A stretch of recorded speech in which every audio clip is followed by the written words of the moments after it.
Your AAA Foundation for Traffic Safety welcomes you to Sharing the Road. We're going to look at how to share the road with different kinds of traffic. And we'll answer questions like, how can drivers help protect pedestrians? How can you reduce the risk of collisions with bikes and motorcycles? And how do you safely share the road with trucks and oversized vehicles? All this and more in Sharing the Road. Whoa.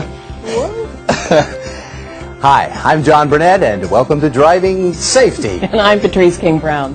This installment of Driving Safety is about sharing the road. That's right, sharing the road safely with pedestrians, joggers, animals, bicyclists, motorcyclists, trucks, and large and slow-moving vehicles. Now, all these people and vehicles have a right to use our roads, and that's why in this presentation, we're going to show you how to share the road with them all safely.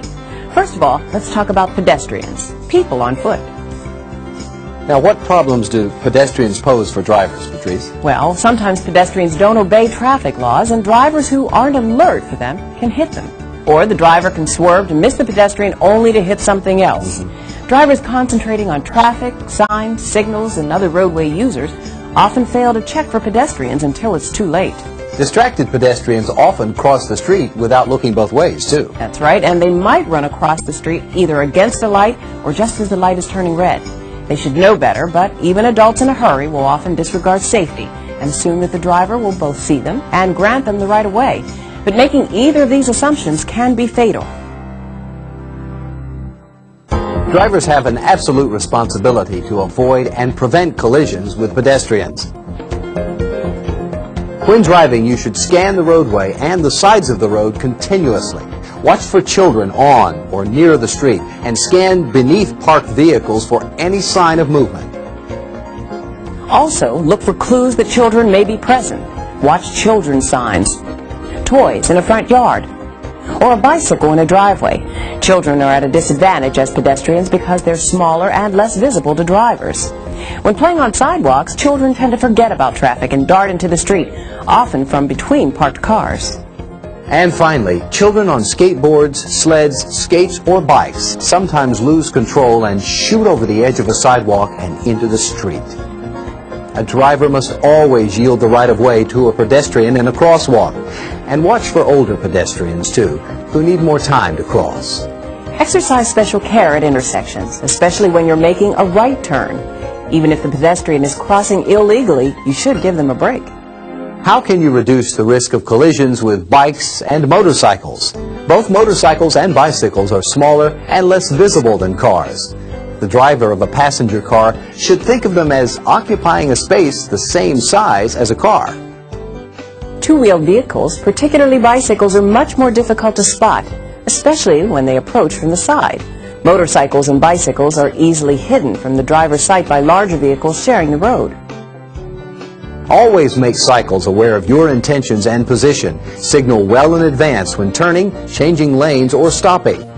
Drivers should be aware of the problems cyclists face so they can anticipate situations in which a cyclist might suddenly slow down, steer widely left or right, or stop. Cyclists will make major corrections in speed or position in response to storm drains, potholes, rain-slick road surfaces, gravel, even puddles. When driving near a cyclist, an automobile driver should scan the road ahead for conditions that may put the cyclist at risk. Be ready to give the cyclist time and space as he or she maneuvers to avoid trouble. You should be alert to the possibility that cyclists may not obey traffic laws, and always be prepared for the unexpected. Remember, cyclists have as much right to use our public roads as any other drivers, but they don't have strong, massive vehicles to protect them. Drivers of cars and other heavy vehicles must take care not to endanger cyclists. Which brings us to the heaviest vehicles on the road today, trucks and tractor-trailers. How can you safely share the road with these guys? Well, keep in mind, Patrice, that our economy and our way of life depends on truck transportation of goods and services. Love those trucks. Yep. Now fill me in on the differences in size and weight which affect their handling, as well as the view of traffic scene the driver has. Okay, well, today's trucks can be up to 120 feet long and weigh up to 40 times more than the average car. And their size puts them at a serious disadvantage when it comes to seeing cars around them. Despite their side view mirrors, truck drivers often cannot see a car beside or behind them. The blind spot on the right side of a tractor-trailer is big enough by far for the driver to lose track of a car. If you drive on the right side of a truck and cannot see the driver by looking at the right-hand mirror, the driver cannot see your vehicle either. Blindside accidents are the #1 danger to passenger car drivers around trucks. So take care when driving to stay out of the truck driver's blind spots whenever possible and avoid passing heavy trucks on the right. Another mistake car drivers make is following too closely. As a rule, if your car is traveling slower than 30 miles an hour, you must be more than 180 feet behind the truck to be visible to the driver. Above 30 miles per hour, you should allow at least a 4-second following distance to make your car visible to the driver and to allow yourself to see more of the roadway. You should also allow yourself extra time and space when passing. When a large truck passes you, hold the wheel and get ready for the gust of wind created by the truck. If a truck is bearing down on you, move into another lane or pull over to let the truck pass. That's right, and never try to drive by the right side of a truck at an intersection if the truck's right-hand signal is on. Large trucks make very wide right-hand turns, so stay back even if the truck is in the left lane. When following or approaching a truck on a wet road, turn your windshield wipers on before the splash and spray hits your windshield. After passing a truck, don't cut directly in front of it. Give it plenty of room to slow down if an emergency should compel you to stop. Use your headlights to alert the driver of the truck to your presence. There are other kinds of vehicles you may encounter on the road, emergency vehicles, for instance. When you meet ambulances, police cars, or fire trucks with flashing lights or sirens on, you should yield the right of way. Whenever possible, pull to the right and stop. On freeways, move to the right lane to provide a clear path. Recreational vehicles are harder than cars for drivers to handle because of their weight. Allow an added margin of safety if you encounter one, especially in a strong wind. Remember to stop for school buses, too, when the red lights are flashing.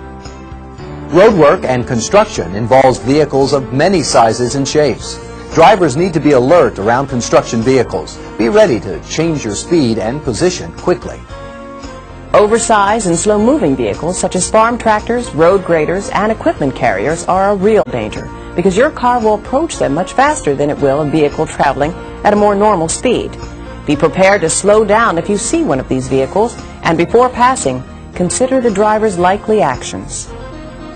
As drivers, we have to share the road with all kinds of people, animals, and vehicles. If we drive courteously, if we communicate with the other users of the road and anticipate their actions, we can all travel safely and enjoyably on our roads and highways. Thanks for joining us, everybody.